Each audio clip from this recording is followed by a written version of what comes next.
Today, we're going to go over the kick to the groin that was this game, but I want to do it from at least a positive perspective. I've already watched the Falcons team YouTube highlights of this game, and frankly, it was really, really depressing. It was like somebody telling you you're ugly and fat for 10 straight minutes. So now I'm going to watch somebody tell me that I'm beautiful and I'm special and I'm a delicate flower by watching the Texans version of the highlights. And there are some good things to take from this game.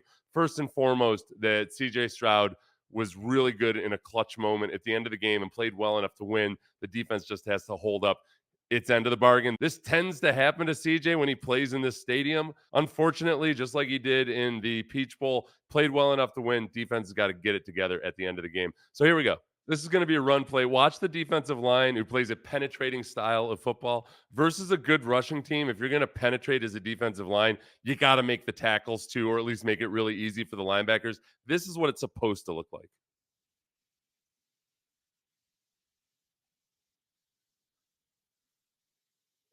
I mean, Grenard just destroyed that whole play.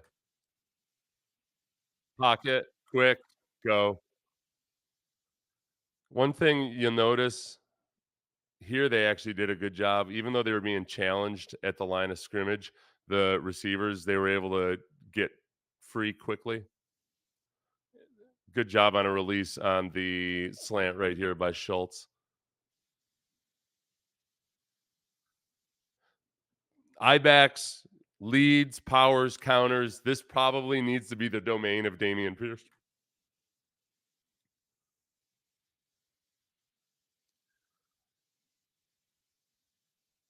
And it's just old school Neanderthal football. They need to be a little bit more Neanderthalic.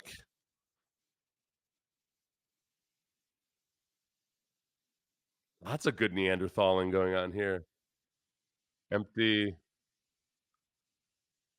protection, Stroudage. Dude, I love the fight that's in that kid. Look at that kid.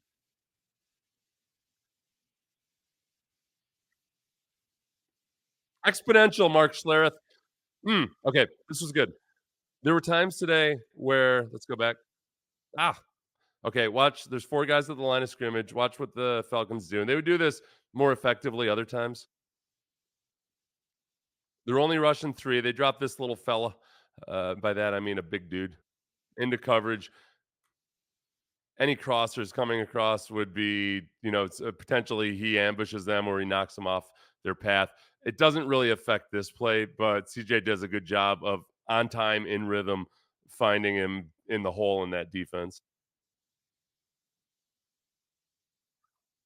So you might wonder, okay, well, what's the use of this guy anyway? He doesn't really make a difference on this route. It just gives everybody else a bigger bubble and they can get more depth and make these windows tighter. And CJ does a really good job of not being affected by those tight windows.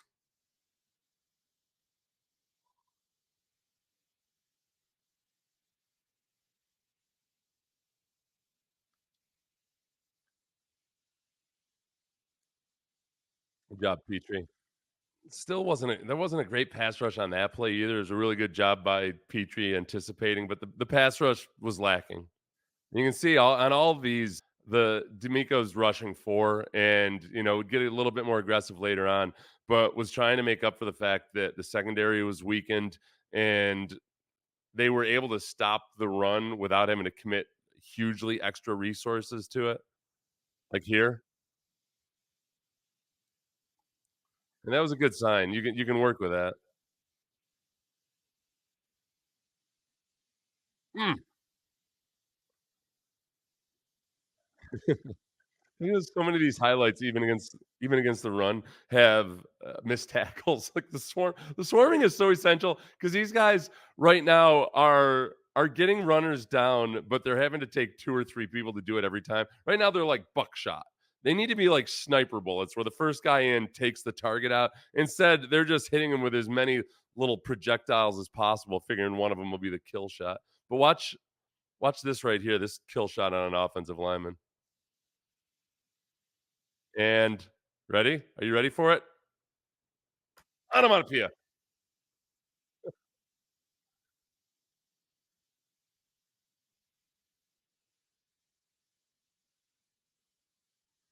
Malik Collins. Malik's making progress, versus the run, and some of that comes with the linebackers getting more into it too.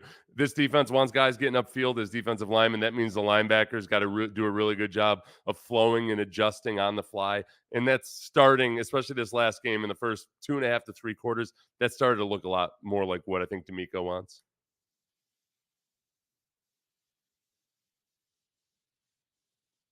There we go. Man, such a nice catch, but look at that. You can see. I thought he'd had his wind knocked out of him at the time.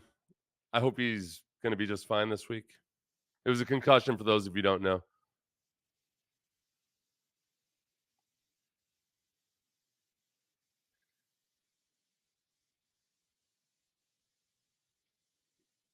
This right here, let's go back.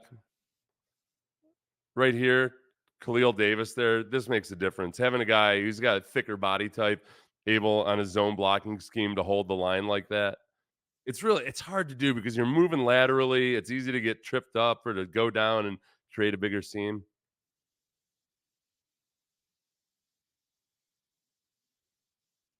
This Dahlman character had a dirty shot on Toa Toa.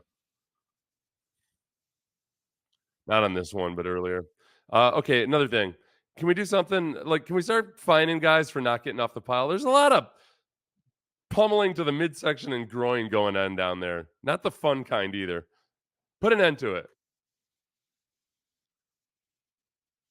Was I once the one who was doing the pummeling to the midsection? Maybe, but that was a different time, a different era. It's 2023. I think we can all grow. We don't have to be Neanderthals all the time.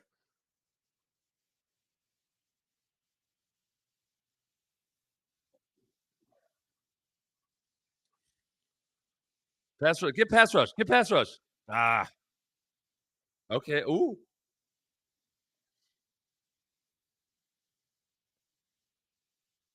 look at that running. Look at it. Did you look at it? Good job by Grayland Arnold, third stringer. I tweeted out a picture of him being third string on the depth chart in training camp, and a couple of people said, "Well, I mean, that's training camp." Like, no, all those guys in front of him made the team. They're banged up right now, man.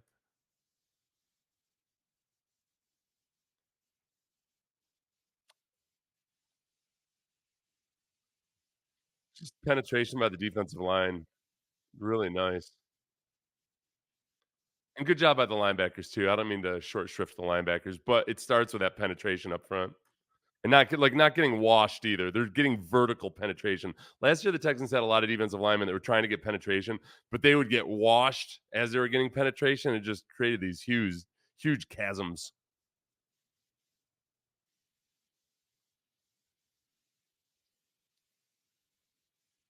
Okay, that's the stuff we need. Gap scheme blocking. Okay, here comes a good run here. You got a fullback. You got offensive linemen. They're just man blocking.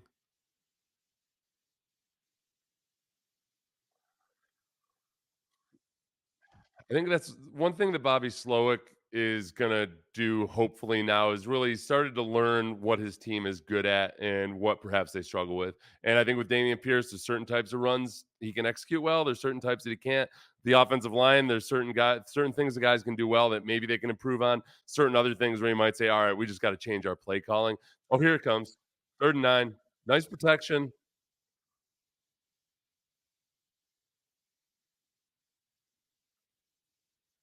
Hopefully they show the replay. If not, I'll go back. But they set this up. Speaking of Bobby Slowick, they set this up really well. Okay, so we see the shot of CJ. All right, right here.